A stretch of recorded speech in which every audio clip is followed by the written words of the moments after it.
ध्यान एक ऐसी चीज है जो आपको स्वास्थ्य, सुख और मानसिक शांति देती है, लेकिन इसकी कुछ ऐसी टेक्निक्स भी हैं जिसे अगर आप आजमाना सीख लें या जिसे अगर आप समझ जाएं तो ये आपको स्वास्थ्य, सुख और शांति के साथ साथ कुछ ऐसी सुपरनैचुरल पावर्स दे सकती है और ऐसा असीमित ज्ञान दे सकती है जिसके बारे में आपने कभी कल्पना भी नहीं की होगी।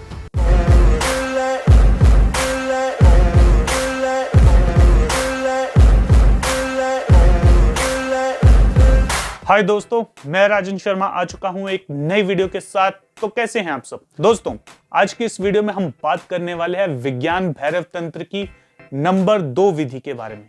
उससे पहले मैं आपको ये बता दूं कि विज्ञान भैरव तंत्र की जो मेडिटेशंस हैं ये बहुत ही आसान दिखती तो हैं, लेकिन बहुत ही एडवांस लेवल की मेडिटेशंस हैं जो कि बहुत पावरफुल है। अगर आप इन्हें सही तरह से कर लें तो ये बहुत ही कम समय में आपको बेहतरीन रिजल्ट्स देती हैं और आपको एक आम इंसान की कैटेगरी से निकालकर एक महापुरुष की कैटेगरी में ला खड़ा करती हैं। ये वो विधियां हैं जिन्हें भगवान शिव ने माता पार्वती को तब बताया था जब उन्हें आत्म साक्षात्कार यानी कि उन्हें आत्मज्ञान की प्राप्ति नहीं हुई थी और इसके बाद ही उन्हें आत्मज्ञान की प्राप्ति हुई है। अगर आप ये बुक्स लेना चाहते हैं तो वृज वल्लभ द्विवेदी द्वारा लिखी गई ये बुक्स हैं जो 1920 से 30 के बीच में प्रकाशित हुई।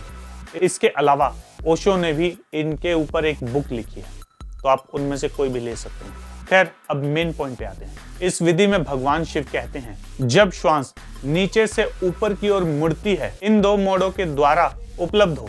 ये जो विधि है ये श्वास क्रिया पे आधारित विधि है। पिछली विधि की तरह इसमें थोड़ा सा फर्क है जो कि मैं आपके सामने प्रस्तुत कर रहा हूँ। इसमें भगवान शिव कहते हैं कि जब तुम सांस लेते हो उस समय एक सांस तुम्हारे अंदर जाती है और उसी के बाद एक सांस तुम्हारे अंदर से बाहर आती है, लेकिन उसमें से एक मोड ऐसा आता है जब अंदर जाने वाली सांस बाहर जाने वाली सांस में बदल जाती है। तुम्हें बस उसी मोड का ध्यान रखना है, उसी मोड की तरफ तुम्हें देखना है कि वो कौन सा मोड है जब ये दोनों सांसें एक दूसरे में बदल जाती हैं। पिछली विधि में हमने गैप पर फोकस किया था कि जब हम सांस लेते हैं तो उसमें एक गैप जो आता है उस पर फोकस है। इसमें गैप पर फोकस है ही नहीं, इसमें उन सांसों के चलने पर और उसके बाद उनके एक दूसरे में बदल जाने पर फोकस किया जाता है, जो कि अगर आप कर लें तो बाकी की चीजें बहुत ही आसान हो जाती हैं। और जब ये सांसें चलती हैं एक गोल घेरा बनाती हैं इस तरह से। अंदर जाती हुई सांस आधा घेरा बनाएगी और बाहर जाती हुई सांस पूरा घेरा, और ये घेरा तभी कंप्लीट होगा जब हम इन सांसों को ध्यान से देखेंगे।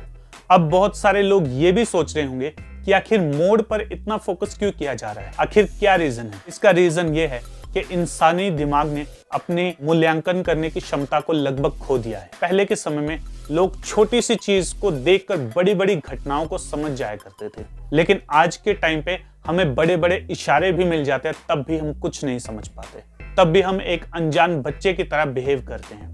फॉर एग्जाम्पल, अगर मैं तुम्हें एक फूल ला कर दूं तो तुम क्या करोगे? तुम उस फूल को इस तरह से कुछ सेकंड तक देखोगे, उसकी सुगंध लोगे और उसको वहीं छोड़ दोगे, या फिर उसको छोड़ के किसी और फालतू की चीज के बारे में सोचने लगोगे।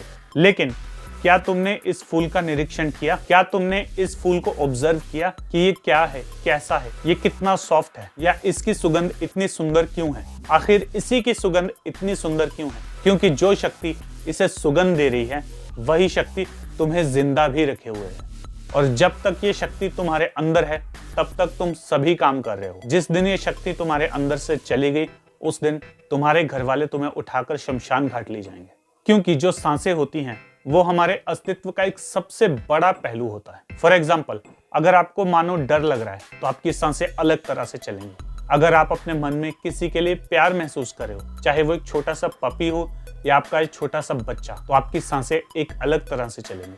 अगर आपको किसी पे गुस्सा आ रहा है तो वो अलग तरह से चलेंगी। अगर आप ध्यान में हैं तो वो अलग तरह से चलेगी। अगर आप सो रहे हैं तो वो अलग तरह से चलेंगी। अगर आप सांसों को समझ गए तो आप सब कुछ समझ सकते हो।